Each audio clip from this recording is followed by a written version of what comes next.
Yo, c'est Noémie et aujourd'hui je vous retrouve pour un update lecture. C'est la deuxième partie de mon update lecture consacrée aux livres que j'ai lus pendant le Spring Flower Challenge. Je vais donc vous parler de mes lectures 5, 6, 7 et 8. Le premier livre dont je vais vous parler aujourd'hui, je ne l'ai pas avec moi puisque je l'ai déjà rangé dans les cartons. Il s'agit du premier tome de la série Beyond the Clouds, La fillette tombée du ciel de Niké aux éditions Kiyun. C'est un manga qui me permet de compléter la deuxième sous-catégorie du menu 2 Destination Asie, qui était Emaki et pour laquelle il fallait lire une BD, un manga, un comics ou un album, en tout cas un texte avec beaucoup d'illustrations. On est dans un univers steampunk où vit un jeune garçon qui un beau jour va découvrir dans une décharge publique une jeune fille avec une aile. Elle a perdu la deuxième et le jeune garçon va la prendre sous son aile. Faut que j'arrête avec les jeux de mots pourris, hein. Franchement c'est une catastrophe entre faire qui ne se laisse pas faire et le jeune garçon qui récupère une fille avec une aile et qui la prend sous son aile. Je suis un cas désespéré. En tout cas, je vais pas pouvoir vous dire grand chose de plus de cette histoire en fait, puisqu'on va simplement suivre ce jeune garçon et cette jeune fille qui vont apprendre à faire connaissance l'un avec l'autre. Pour l'instant, j'ai lu les deux premiers tomes en fait. Je devais lire que le tome 1 pour le Spring Flower Challenge, mais j'ai tellement adoré et j'avais le tome 2 dans ma pile à lire, du coup j'ai tout de suite enchaîné avec le deuxième. Je sais toujours pas d'où vient cette jeune fille. Je sais qu'elle est tombée du ciel, enfin je pense qu'elle est tombée du ciel, mais je ne sais pas d'où elle vient, quel est son peuple, est-ce qu'elle est un ange, est-ce qu'elle est une extraterrestre, je n'en sais rien. Je sais qu'elle est pas mal convoitée. J'ai adoré cette histoire, j'ai hâte de découvrir le tome 3. Les dessins sont sublimes, c'est rond, les couleurs des couvertures sont incroyables. Si ce manga était mis en couleur ou si ça devenait un animé, mais je foncerais dessus à la seconde parce que c'est juste sublime. C'est hyper tendre, c'est mignon. Franchement, si vous aimez les mangas, si vous aimez tout ce qui est cute, kawaii, je vous le conseille à 100%. C'était une super lecture, très rapide en plus, qui m'a permis de valider cette catégorie, j'en suis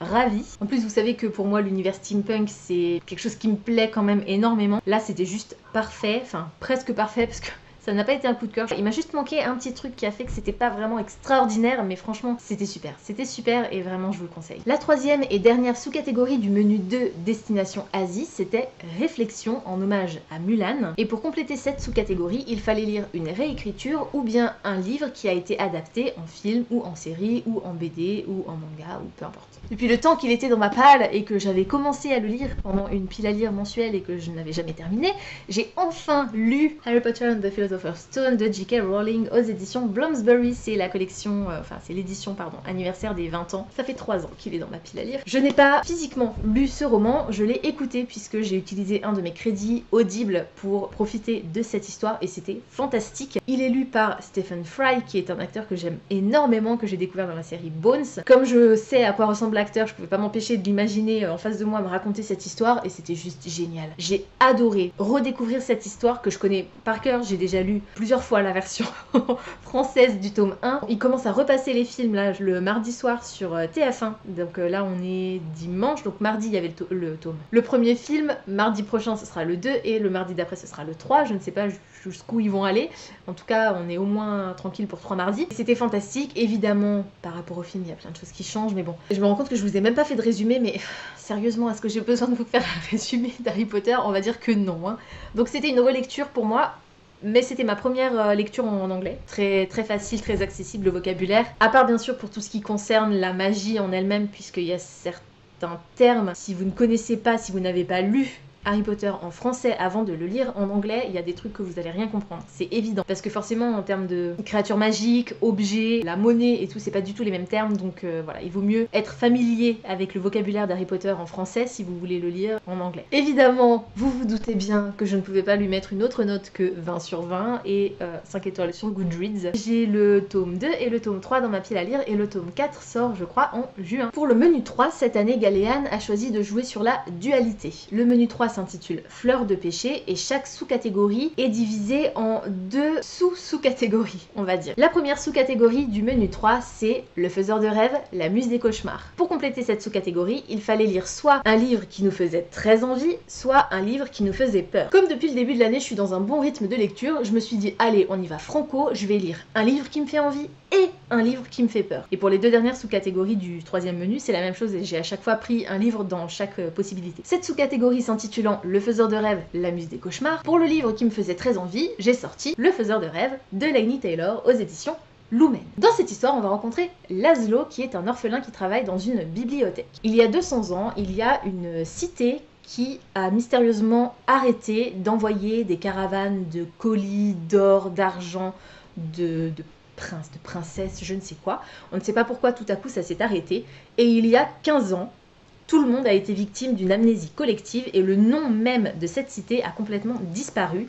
Désormais, on l'appelle Désolation. C'est une cité située en plein désert et toutes les personnes qui ont tenté d'y aller n'en sont jamais revenues. Notre jeune orphelin, qui s'appelle donc Laszlo Lestrange, je n'ai pas arrêté de penser à Bellatrix à chaque fois que je lisais ce roman, qui, il me semble, en anglais s'appelle Strange, en fait, puisque le titre c'est Strange the Dreamer, et on l'appelle Lestrange le rêveur dans l'histoire, donc je pense que son nom en anglais ça doit pas être Lestrange, ça doit être Strange. J'en suis même quasiment convaincue puisqu'il y a un moment il y a justement un jeu de mots avec le fait que quelqu'un trouve quelque chose étrange et lui dit mais c'est de moi qu'on parle, enfin voilà, vous avez compris le truc quoi, j'espère. Et à côté de ça, on va découvrir une jeune fille qui s'appelle Sarai, gros trou de mémoire, qui s'appelle Sarai et qui a la peau bleue et qui est en fait une fille de dieu, qui sont pas vraiment des dieux.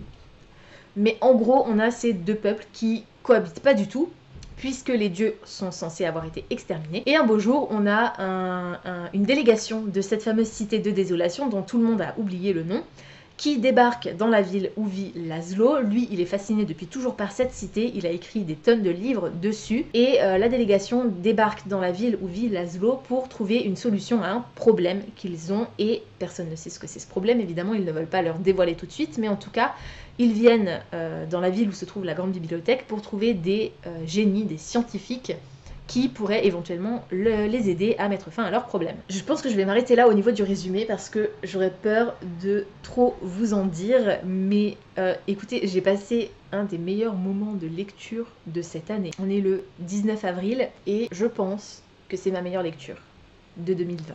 Pour l'instant. Pas sûr parce que j'ai aussi adoré Un palais d'épines et de roses, parce que j'ai aussi adoré This Divided Shores, mais voilà, c'est une de mes meilleures lectures. C'était fantastique, l'univers est foisonnant, l'écriture de Laini Taylor, c'est une traduction donc je peux pas vraiment parler du style de l'autrice, mais c'est hyper fluide, c'est rapide à lire, ça s'est dévoré. Écoutez, ce livre, je l'ai dévoré, vraiment, voilà, c'est allé hyper vite, en 2-3 jours peut-être, je l'avais terminé. J'ai jamais vraiment été surprise en même temps que les personnages, parce que à chaque fois qu'il y a un rebondissement, et il y en a vraiment pas mal dans cette histoire, j'avais déjà deviné ce qui allait se passer. Mais vraiment peu de temps avant que les personnages l'apprennent eux-mêmes en fait. Donc l'autrice donne suffisamment d'indices pour qu'on découvre par nous-mêmes la suite des événements, mais en même temps elle n'en dévoile pas trop non plus, de façon à ce qu'on soit quand même surpris. C'était fantastique, c'était...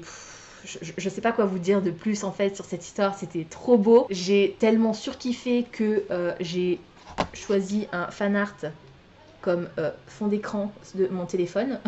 Voilà.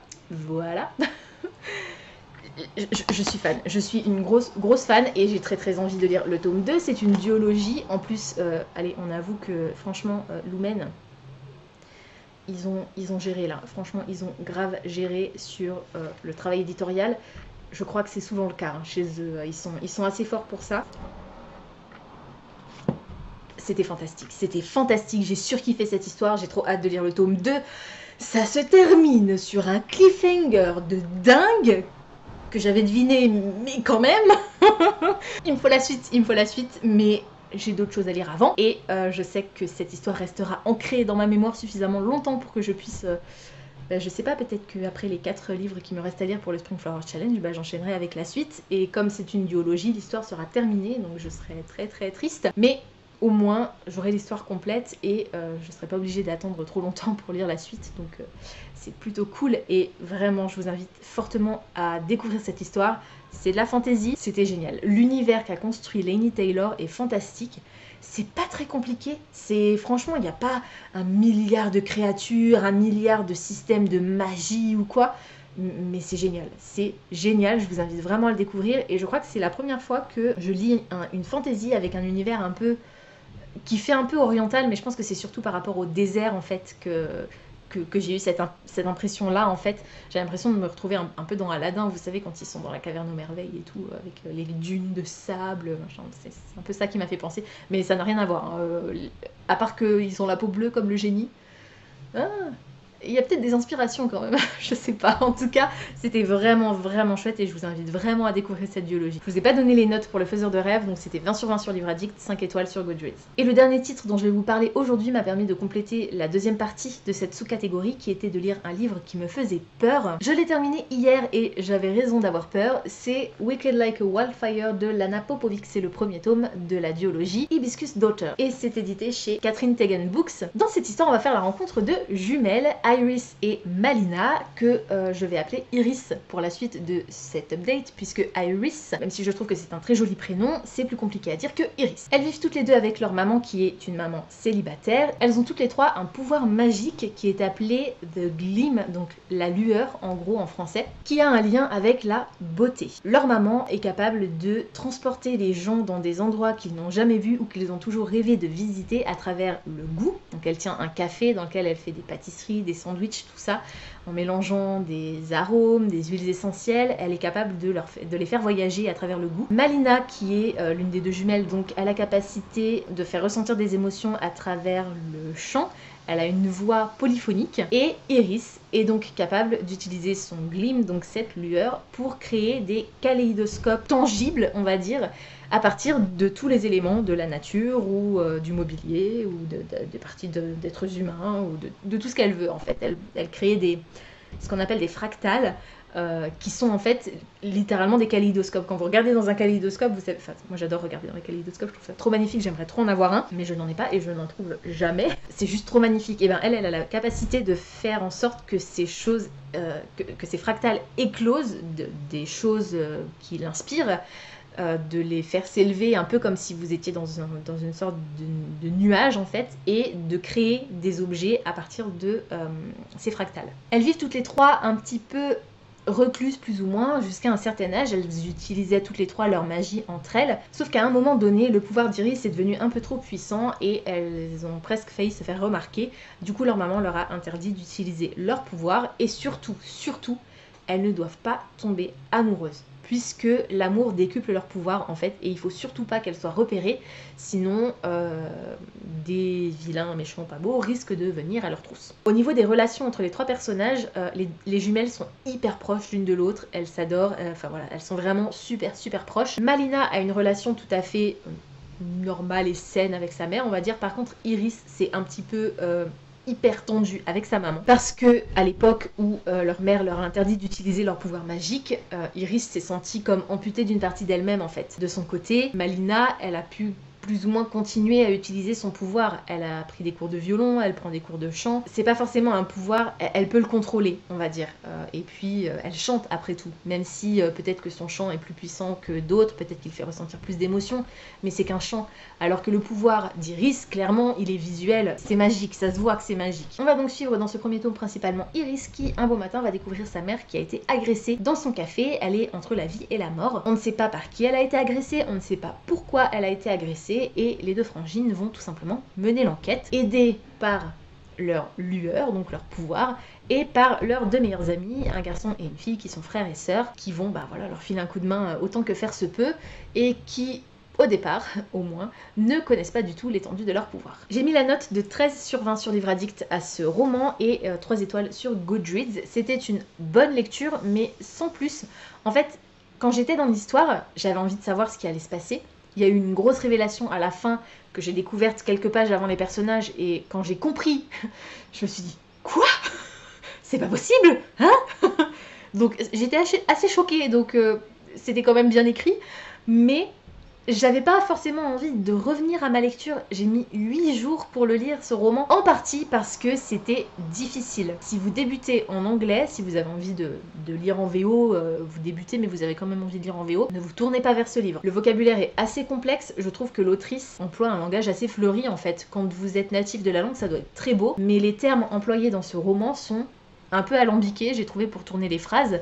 En tout cas pour moi qui n'est pas natif de la langue. Après avoir fini les 3 premiers chapitres, je me suis dit oh purée, c'est pas possible, je vais jamais arriver au bout. J'ai réussi à lire les 3 premiers chapitres sans regarder dans un dictionnaire, mais il y avait une phrase sur 2 dans laquelle il y avait un mot que je comprenais pas. Donc avec le contexte, j'ai quand même réussi à comprendre ce qui se passait, je comprenais quand même la tournure des phrases et l'intérêt global du truc, mais il y avait quand même certains mots précis que j'avais pas le sens de ces mots en fait. Au bout d'un moment, donc quand j'ai repris ma lecture, j'ai quand même regardé de temps en temps dans le dico, mais pas tellement souvent parce qu'en fin de compte ça m'intéressait pas spécialement de comprendre d'où venaient ces mots, justement parce que j'avais juste l'impression que l'autrice faisait du beau pour faire du beau, mais comme je vous dis, je pense que c'est juste parce que je suis pas native de la langue, parce que si ça avait été du français peut-être que j'aurais juste trouvé ça magnifique et que j'aurais rien trouvé à redire sur le style de l'autrice. C'est une lecture que j'ai appréciée mais qui a été assez laborieuse. J'ai aimé l'histoire, mais il y a certains passages que j'ai trouvé particulièrement longs et j'ai détesté la fin. Alors pas la toute fin,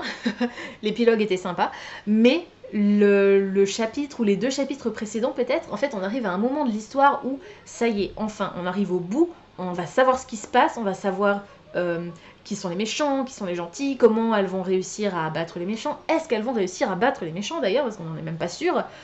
Et là, on nous met un flashback d'un personnage important et voilà. Mais le flashback n'a aucun intérêt pour ce moment-là dans l'histoire en fait. Du coup, ça a complètement cassé le rythme. Juste au moment où j'avais envie de savoir ce qui allait se passer, et je vous avoue que ce chapitre-là, je l'ai lu en diagonale, en fait, j'ai lu que les dialogues. Et en ne lisant que les dialogues, j'ai tout à fait compris ce qui se passait dans l'histoire, et j'ai aussi compris que ça n'avait aucun intérêt de mettre ça là, maintenant. Donc, j'ai pas compris en fait pourquoi l'autrice avait choisi de mettre ce flashback à ce moment-là. Ça m'a gênée, voilà, ça m'a gênée, c'est pour ça que j'ai pas spécialement apprécié la fin. Le côté magique dans cette histoire me dérange aussi pas mal. C'est un lignage de femmes qui sont toutes sublimes, qui ont des pouvoirs autour de la beauté. En fait, en gros, c'est sois belle, fais des belles choses et tais-toi. Et ça, à aucun moment c'est remis en question. C'est pourtant une histoire de femmes, et j'ai trouvé que ce roman n'avait aucune portée féministe, et j'ai trouvé ça tellement dommage parce que moi c'est ce que j'attendais en fait. C'est pour ça qu'il a eu une note si basse d'après moi. Voilà, je suis assez déçue de ma lecture. C'était une bonne lecture, j'ai quand même passé un bon moment, mais voilà, c'était laborieux, j'avais pas spécialement envie d'y revenir, j'ai pas spécialement apprécié la fin, j'ai envie de savoir ce qui se passe dans le tome 2, c'est une duologie donc après le tome 2 ce sera terminé. Parce que ce tome 1 se termine sur un énorme cliffhanger et que je veux absolument savoir ce qui se passe quand même pour les 2 personnages principaux dans la suite. Mais voilà, je suis quand même assez déçue. Et du coup, la raison pour laquelle je l'avais mis dans Il me fait peur, c'est que j'avais peur du vocabulaire, tout simplement. C'est le premier roman en VO de fantastique, du coup, que j'avais dans ma pile à lire et j'avais peur de le commencer. Mais comme j'ai tellement aimé et ça a été tellement facile de lire la duologie de These Rebel Waves, je me suis dit, en fin de compte, il me faisait peur à l'époque, mais peut-être que maintenant il me fait un peu moins peur. Et en fait, si, il me faisait toujours aussi peur. Et quand je l'ai commencé, je me suis rendu compte que j'avais raison d'avoir peur. Parce que c'était pas facile, c'était vraiment pas facile. Et je sais que je lirai la suite, je pense que je vais pas la lire tout de suite, mais je pense qu'il faudrait quand même que je la lise tout de suite parce que si j'attends trop longtemps, j'aurais juste plus envie en fait. Donc c'est pas spécialement un roman que je vous recommande, c'était sympa. Si vous lisez vraiment très facilement en anglais, si vous avez un super vocabulaire, si vous êtes bilingue, allez-y parce que du coup le style doit être assez agréable, mais autrement voilà, c'est assez dur au niveau du vocabulaire, donc je vous le recommande pas si vous êtes novice dans la langue. Et puis comme je vous dis, l'histoire en elle-même était sympa, mais c'était pas non plus extraordinaire. Voilà, c'est tout pour aujourd'hui, j'espère que cette vidéo vous aura plu. Comme d'habitude, n'hésitez pas à me dire dans les commentaires si certains des titres que je vous ai présentés aujourd'hui vous intéressent, si vous les avez déjà lus et surtout ce que vous en avez pensé. N'hésitez pas également à me dire où vous en êtes dans votre Spring Flower Challenge, est-ce que vous y participez déjà tout simplement, et puis quelle catégorie vous avez réussi à remplir, quel livre vous avez lu, quel livre vous avez aimé, quel livre vous avez détesté. Et moi de toute façon je vous retrouve prochainement pour vous donner la 3e et dernière partie de cette update lecture consacrée aux livres lus pendant le Spring Flower Challenge. Pensez à vous abonner à la chaîne, à liker et à partager cette vidéo, ça me fera toujours plaisir. Pensez également à activer la petite cloche de notification qui vous permettra de savoir quand je poste du nouveau contenu. En attendant de vous retrouver, je vous souhaite d'excellentes lectures et je vous dis à très bientôt dans une prochaine vidéo. Ciao!